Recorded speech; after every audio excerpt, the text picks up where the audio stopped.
Good morning বন্ধুরা, সবাই কেমন আছেন? আমরা এখন বেরিয়েছি মর্নিং ওয়াকে। দেখো তোমার দাদা ভাই, গুড মর্নিং বলে দাও। Good morning.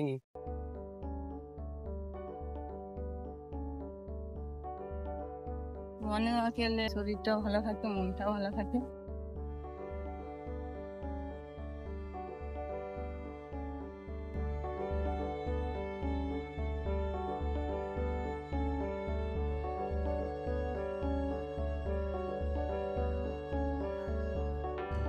তোমার দাদা ভাই কোথায় গিয়ে গিয়ে চলে যাচ্ছে, আমাকে দাঁড়াচ্ছে না।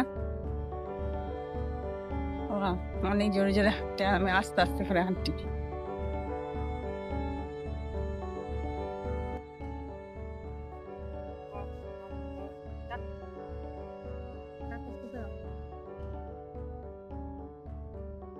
চলুন, দেখা হচ্ছে আমার বাড়ি গিয়ে।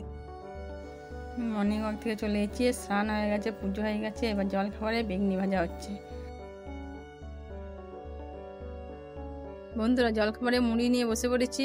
আছে বেগনি, শসা আর মুড়ি। আলমারি থেকে নতুন শাড়িগুলো বার করেছি, দিয়ে সব রোদে দিয়েছি।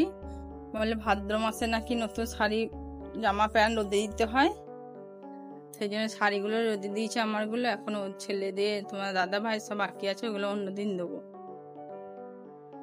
রোদে দিলাম একটু, সঙ্গে সঙ্গে বৃষ্টি।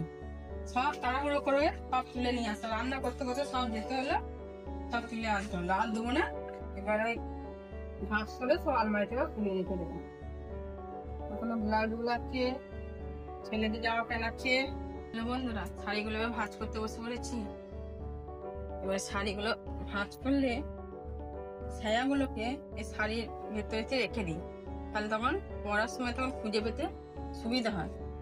প্রত্যেকটা শাড়ির ভেতরে প্রত্যেকটা ছায়াকে এর উপরে করে রেখে দিই, তাহলে খুঁজে পেতে তখন সুবিধা হবে। তখন তাহলে শাড়ি পাবো তো ছায়া পাবো না, দিয়ে গোটা আলমারিটা উল্টাল হয়ে যায় একটা খুঁজতে খুঁজতে। আর ব্লাউজগুলো একটা জায়গাতেই রেখে দিই, তখন ব্লাউজটা খুঁজতে তখন সুবিধা হয়, তখন হয়ে যায় ব্লাউজটা খুঁজে তাড়াতাড়ি করে তখন করা হয়ে যায়।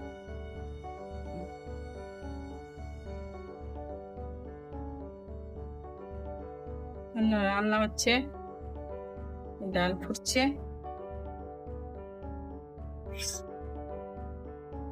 এই চলে এসেছি খাবার নিয়ে।